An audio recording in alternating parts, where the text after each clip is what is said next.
Hello everyone and welcome to this episode of our 2019 Tuner's Edge GTR Challenge coverage. Now this time we're taking a look at the GTR Drag Battle Shootout presented by Croydon Racing Developments. You've seen who was the quickest during the solo runs. Now you get to see who's quickest on the tree with some good old-fashioned heads-up racing.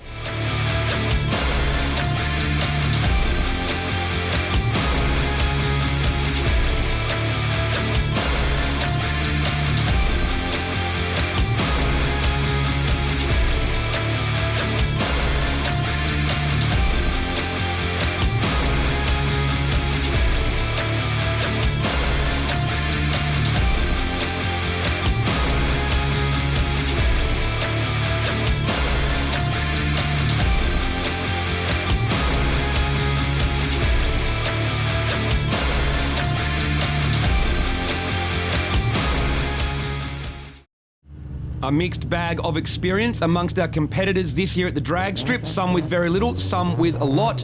Tim with the R33 GTR Import Parts and Mechanical in Canberra, Brett Reed in Reaper. Both cars bogged down. Brett able to get back on boost first. Now he can just pluck gears in that Samsonite 6-speed sequential. The Dartone Racing equipped car, a crowd favourite for its look, still runs an 11.0 and gets the win. If we take a look at the drone cam replay, you can see once they both bogged down, it was just a game of who got back on boost first, and Reaper able to do it. Next up, Justin Dean, R32 from Birong Automotive, Samsonite Sequential. Matthew Spratt from South Australia, JMS, the 5-speed PPG H pattern. Let's see what happens, both into stage. Spratt able to get the leave, so he's got the jump on him, but it looks like he bogs back down as he goes for second a bit early. And now Justin Dean able to power through. He's run low nines this weekend. His first time driving the car properly in anger on a drag strip, and he takes the win with a 9.989. Have a look at the drone cam replay. You see Spratt got the leave, but once Justin got moving, it was game over. That car plenty of grunt, over 150 mile an hour. Another car that's fresh for this weekend is Arthur. Owner of Tuner's Edge, the R32 GTR made 1100 at the rear tyres. PPG 5-speed dog box up against Mark Peters with the PPG sequential, both into stage. Mark is out of there, but Arthur's got dramas. New cars had a couple of issues this week and he did manage a 9.7, but Mark Peters has gone 9.2 in this monster. It's Matthew Davies from AES's old car. One of the quickest cars over 1,000 metres, now proving itself over the quarter mile as well. You have a look at the replay now. Great launch from Mark Peters. He's a street racer from way back and that experience is working for him this weekend. All right, one of the quickest cars at the weekend now, Lance's R35 GTR up against Anthony's R32 GTR, both 8-second cars. Oh, it looks like Lance has crept through the beams and he's red lit, and that's just going to hand an easy win straight over to Anthony in the R32 GTR. So he backs out of it early, rolling through at only 85 mile an hour. So Lance has red lit. What an upset. Take a look at the replay. You can see he just accidentally rolls through that second beam and goes too early. Maybe got psyched out a little bit. Anthony was already in full stage before he even came into the first set of lights. Now, if that was a real race, well, who knows what would have happened. Both 8-second cars. Next up, Chris Skinner up against Ben from Import Parts and Mechanical. Chris's car had electrical issues. Looks like it launches all right, but so does Ben. It's even right up till about the 60-foot mark. Through to 330, Ben's only just getting in front. Chris's car still on low boost after trying to sort out issues, but Ben's car can sail through. Backs out of it early to conserve the car, 9.689. Let's have a look at the onboard. You can see Chris launched with him quite well. No advantage in the launch. Ben's car's just got the extra grunt. Let's take a look at the drone cam replay now. You can see lights go green. Both cars take off together. Chris's car still on low boost after setting up the Motec. Ben's car had a couple of issues with a misfire on the top end. Backs off early, still takes the win. It's been awesome, man. This is our third run and yeah, it's gone pretty well. So, you know, just keep turning up from here. Next pairing, David Anton from Dartone Racing in the R32 GTR H pattern up against Sequential, Chase in the R32 from Croydon Racing Developments. They leave together, but Chase has a bog a little bit and has to re-clutch it to get moving. That gives David Anton a bit of a head start. They're together now at 3:30, so it's going to be all about who's got the most power. I know David Anton had some issues developing full boost earlier. Chase gets the win, only just though. Not sure what happened in the mid-range there. We take a look at the drone cam replay. You can see they leave together. Anton gets a bit of a head start. Sequential may have had some better changes at mid-track to try and even that race out. And Chase only just in front at the end. Let's take a look at the onboard cam. You can see David Anton's just got a little bit of an advantage. Chase wheels him back in with a couple of good gear changes from the sequential. And you can see right at the top end, there's nothing in it at all. Only 100th of a second. Unreal. Just made the weekend and everything worthwhile. What sort of dramas have you been having, and what's it taken just to get the car right? It's just new Motec, so it's just been the fine tuning and everything like that. And there's 3 new builds in the stable this weekend, so the boys have done a good job to try and get us all sorted out. But car's going well. How close did that race look from the driver's seat? Pretty close because I stuffed up my shift. That's how close it was. Oh, I don't know. 1/100th of a second. Oh, well, at least I'm into the next round. I can try and go a bit better. We're into round 2 now. Things a little bit more serious. Auto versus sequential in this run. Let's see what happens. Anthony's launch, he is just out of there. He has the 8-second car and the mile an hour over Justin Dean's car, so he will stay in front and sail through for the win. He gets out of it early, though, to conserve the car, both running a 9.4. Take a look at the drone cam. You can see Anthony's already got a car length on him just from the better reaction time. The launch from that auto gives him the advantage he needs to just sail on through. And let's jump on board to take a look from the onboard cam.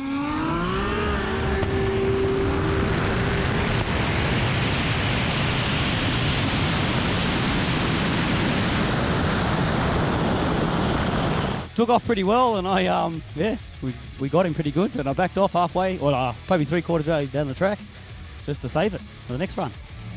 Brett Reed up against Mark Peters, Reaper R34, up against the U-Ready R32 GTR, both with sequential.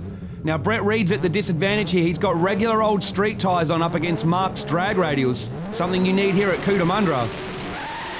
Mark, perfect reaction time. His old street racing days coming in handy. All he needs to do now is keep pulling gears in that PPG sequential, and he will take an easy win over Reaper. Goes through 9.717, 143. A little bit down on mile an hour. He did say he had a small issue with the car developing boost. If you go to the drone cam replay now, you can see that Mark Peters' launch is just perfect. Nice and consistent with that GTR. Jump on the onboard now and take a look.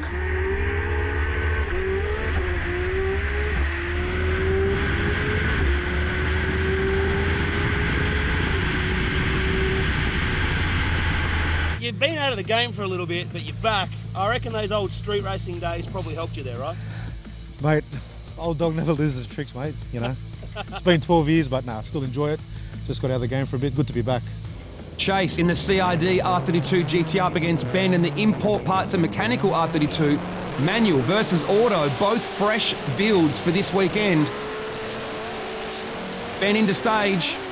Leave together, great reaction time from both drivers. Chase slightly out in front, coming up to the 330 foot mark. Who's got more top end power now? Ben's car's turned up and starting to show its full potential. 935. Nearly 150 mile an hour. And you can see they leave together on the replay. Head to the drone cam, still side by side at 330 foot mark. It looks like Ben's car had a little bit more power at the middle of the track, but that misfire in the top end robbed him of a little bit of mile an hour. Let's jump on the onboard now for a better look.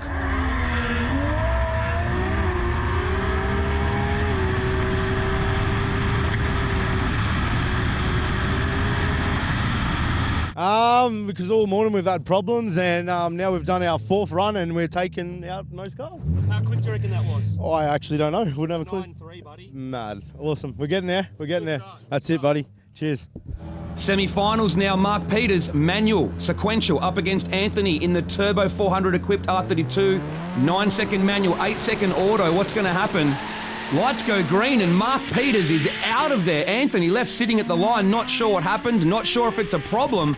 But either way, Mark's going to take it and sail through for an easy win. Only a 9.8. Once again, the mile an hour is down, but he gets the win and in the finals.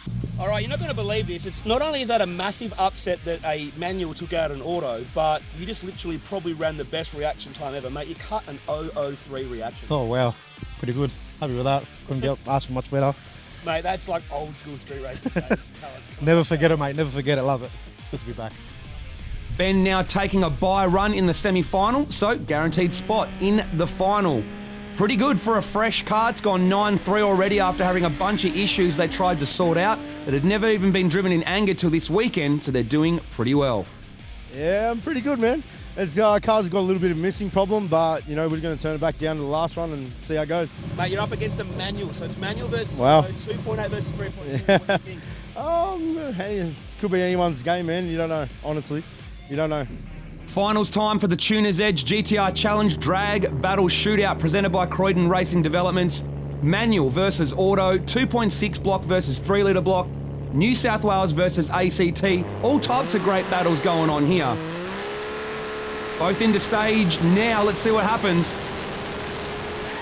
Oh, Mark had the reaction time, but the car looks like it's bogged down and come off the two-step, which is going to hand Ben the win in the import parts and mechanical R32 GTR. He will sail through for the win, and he takes it. 2019 Tuner's Edge GTR Challenge Drag Battle Shootout, presented by Croydon Racing Developments. He's done it. A fresh car, a fresh build, and now he is going to take it home. Well, this morning this man was mega stressed out. I was trying to get him to calm down. Nothing was working for him. But come the afternoon, not only did you go a low 9 on a brand new car, you have won the GTR Challenge Drag Battle Shootout. You must be feeling pretty good. I do. It's awesome. Honestly, I'd like to thank all the team for all the late nights. And literally, we've done this car in for about a week and a half, roughly. I'm serious. We've done all the customers' cars first, and then we've done one last. But yeah, we've turned out here, and it's literally had 5 launches. That's it. But yeah, I'd like to thank Jem, obviously, for the last race. Yeah. Here's the first bit there. Hold that up. Give a round of applause, everyone. They've taken it out. GTR Challenge Drag Battle Shootout.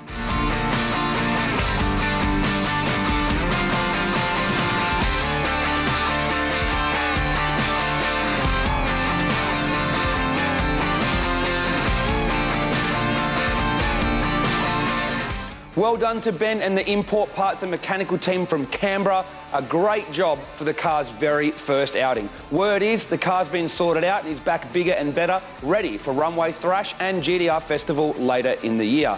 Now don't forget, if you want any merchandise or more information, head to our website, motivideo.com.au, and our next coverage will be the 2-wheel drive and all-wheel drive Tuner's Edge Drag Battle Shootout.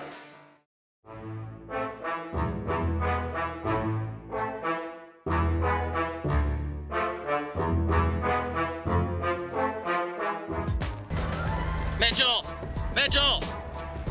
Now this is what I came for. This is when things get interesting. We've got the drag battle, which is 2-wheel drive, all-wheel drive, GTRs, and one other class I can't remember. Damn it.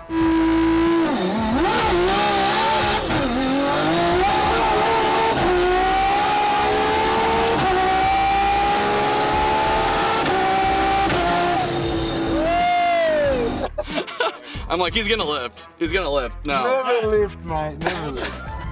I bumped a little bit, but then double clutched it just to make it fun. I just bombed him. I thought he was gonna get off it. I know. I was like, he's gonna get out. He's gonna get out. No. It looked fun. Almost got no feeling, and I hope it doesn't go into this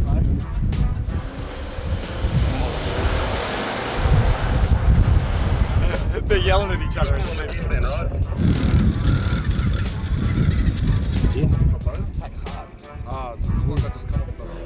It's really embarrassing, but I quite like a Supra.